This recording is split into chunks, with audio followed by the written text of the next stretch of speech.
आज की बाल संस्कार शाला में आप सभी बच्चों का हार्दिक स्वागत है, अभिनंदन है, प्रणाम।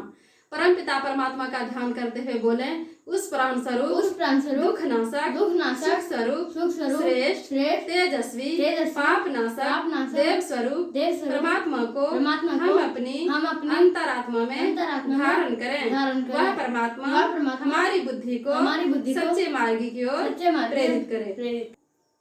बच्चों, कल हम 9 और 10 पर चर्चा किए थे। आज हम 11 और 12 पे करेंगे। क्या है? दूसरों के साथ वह व्यवहार नहीं करेंगे जो हमें अपने लिए पसंद नहीं। दूसरों के साथ वह व्यवहार हम नहीं करेंगे जो मेरे अपने लिए पसंद नहीं हो। अगर किसी को हम कटु वचन बोलते हैं या किसी को गाली देते हैं, किसी का अपमान करते हैं, तो वो हमें, अगर मेरा ही कोई करते उसको हम अपने पे पहले लाएंगे कि अगर हम वो मेरे साथ होता, हमको कोई कहता तो हमको कैसा लगता। उसी तरह अगर हम उसको बोलेंगे तो उसको कैसा लगेगा। ऐसा ही मन में विचार करना है कि वह व्यवहार हम उसके साथ नहीं करेंगे जो हमको अपना खुद के लिए पसंद नहीं है। बच्चों, एक कहानी है। एक स्कूल में टीचर और उसका प्रिंसिपल थे। तो क्या हुआ कि वहाँ पर जो बच्चा था बहुत शरारती था, उस स्कूल का बच्चा सब। तो टीचर उसको संभालते संभालते परेशान हो जाते थे कि इतना शरारत है, हम इसको कैसे संभालें। परेशान हो गए तो एक दिन क्या हुआ कि अपना जो प्रिंसिपल है उसके पास गए और जाके बोले कि सर, यहाँ का बच्चा ना बहुत शरारती है, कितना समझाते हैं, समझाने का प्रयास ही नहीं करता है, तो थोड़ा सा आप इसको समझाइए। तो वो शांति से समझा बुझा के उसको शांत कर देते थे। लेकिन जिस प्रकार का वो गलती करता था बच्चा सब, उस तरह का उसको दंड नहीं मिलता था। इससे क्या हुआ, टीचर बोलते थे नहीं सर, थोड़ा उसको दंड दे के सुधारिए। तो जो प्रिंसिपल था वो बोलते थे कि अच्छा, हम अपने तरफ से प्रयास करेंगे। ऐसा ही 2-4 बार होते गया। तो क्या हुआ कि टीचर परेशान हो गया कि इतना बच्चा शरारती है और हम प्रिंसिपल के पास जाते हैं तो वो ध्यान नहीं देते हैं। जिस तरह से कि बच्चा का शासन करना चाहिए उस तरह का नहीं करते हैं।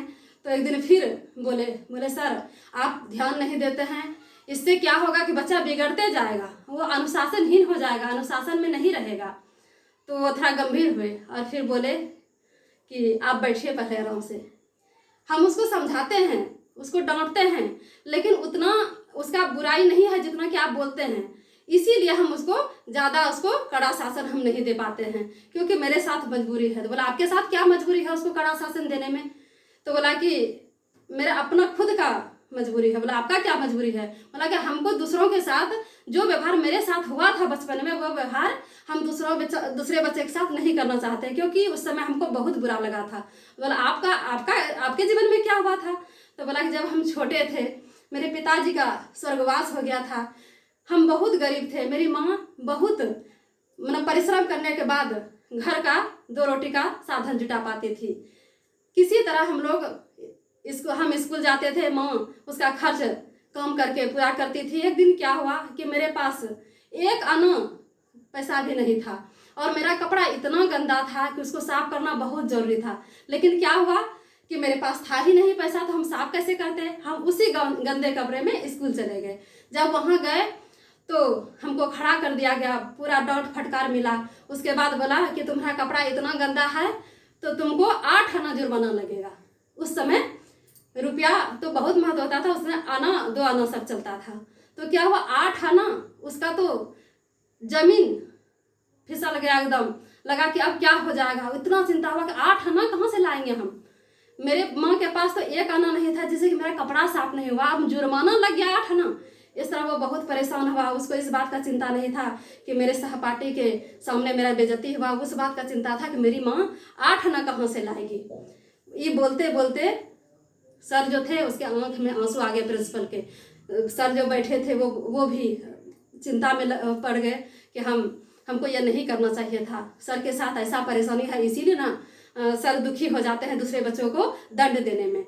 तो वही बोले कि हम पहले अच्छा से जांच पड़ताल कर लेंगे कि सही में बच्चा शरारती है, सही में गलती कर रहा है, तभी हम उसको दंड दे सकते हैं। क्योंकि वो व्यवहार हम नहीं करेंगे जो मेरे पे जो हुआ था, जिससे हमको दुख हुआ था, वो व्यवहार हम दूसरे बच्चे के साथ नहीं करेंगे। जो व्यवहार हमें अपने लिए पसंद नहीं है वो हम दूसरों के साथ कैसे कर सकते हैं सर? तो फिर इसी तरह बच्चों, हम लोग भी प्रयास करें कि जो व्यवहार हमें अपने लिए पसंद नहीं वो हम दूसरे के साथ नहीं करेंगे। उसके बाद क्या है, नर नारी के परस्पर पवित्र दृष्टि रखेंगे। नर क्या है? पुरुष। नारी क्या है? महिला। तो नर नारी को पवित्र दृष्टि से देखेंगे। अगर माँ के उम्र की है तो उसको माँ समझेंगे, बहन समझेंगे, दादी समझेंगे। इस तरह अगर कोई पुरुष भी स्त्री को है तो उस तरह समझेगा। स्त्री भी पुरुष को अपना भाई के समान, अपना पिता के समान, अपना दोस्त के समान समझेंगे। तो इससे क्या होगा कि नर और नारी से परस्पर दृष्टि जो है वो पवित्र होगा और इससे आए दिन जो घटना घट रहा है वो नहीं घटेगा। तो बच्चों आज बस इतना ही। प्रणाम। बोलिए भारत माता की जय। भारतीय संस्कृति की जय। एक बनेंगे नेक बनेंगे, हम सुधरेंगे, युग सुधरेगा। ओम शांति समाप्ति।